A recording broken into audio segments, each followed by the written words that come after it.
ஜாமீன்ல வெளிவந்த முன்னாள் அமைச்சர் செந்தில் பாலாஜி அவர்கள் முதலமைச்சர் கால்ல விழுந்து ஆசீர்வாதம் வாங்கியிருக்காரு.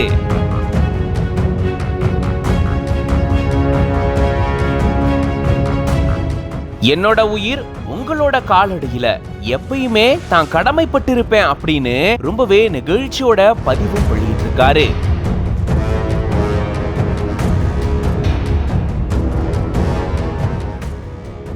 முன்னாள் அமைச்சர் செந்தில் பாலாஜி அவர்கள் 15 மாத சிறைவாசத்துக்கு அப்புறமா உச்சநீதிமன்றம் வழங்கின ஜாமீன் மூலமா வெளியே வந்திருக்காரு. சட்டவிரோத பண பரிவர்த்தனை வழக்குல அமலாக்கத்துறை முன்னாள் அமைச்சர் செந்தில் பாலாஜி அவர்களை கைது செஞ்சு நீதிமன்ற காவல்ல சிறையில் அடைச்சிருந்தாங்க. ஜூன் 2023 அப்போ இவரு கைது செய்யப்பட்டு சிறையில் அடைக்கப்பட்ட சூழல்ல கடந்த ஓராண்டுக்கு மேல இவரு ஜாமீனுக்கு முயற்சி செஞ்சும் ஜாமீன் கிடைக்கல. இந்த சூழல்ல தான் உச்சநீதிமன்றம் இவருக்கு நிபந்தனைகளோட ஜாமீன் வழங்கியிருந்திருக்கு. இதை தொடர்ந்துதான் இவரு சிறையிலிருந்து வெளிவந்திருக்காரு.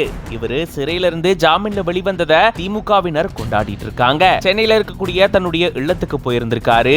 அங்க கட்சி தொண்டர்கள் இவரை சந்திச்சிருந்திருக்காங்க. அதே போல காங்கிரஸ் எம்பி ஜோதிமணி அவர்களும் இவரை போயிட்டு பார்த்திருந்திருக்காங்க. இந்த சூழல்ல இவர் வெளிவந்தப்போ முதலமைச்சர் டெல்லிக்கு போனதால டெல்லியில இருந்து மறுபடியும் இப்போ சென்னை திரும்பினாரு. அப்பதான் சென்னை விமான நிலையத்துக்கு அமைச்சர்களோட ஒன்னா செந்தில் பாலாஜி அவர்களும் போயிட்டு முதலமைச்சரை சந்திச்சு அவருக்கு சால்வை அணிவித்து அவருடைய கால்ல விழுந்து ஆசீர்வாதம் வாங்கியிருந்திருக்காரு. இதை தொடர்ந்து சமூக வலைதளத்துல தன்னுடைய நன்றியை தெரிவிச்சிருக்காரு செந்தில் பாலாஜி அவர்கள்.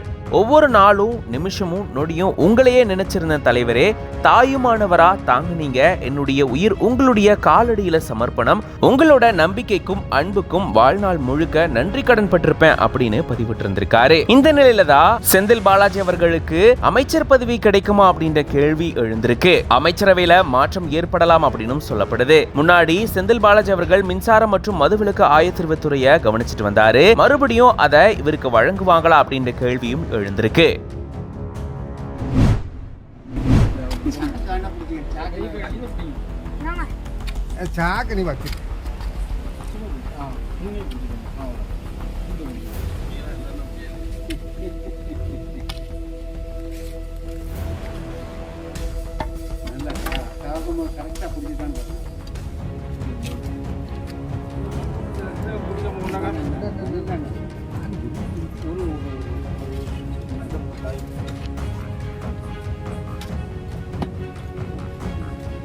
துணி இல்ல இது ஈர துணி பக்கத்துக்கு வாங்க தூக்கி பிடிங்க மேல.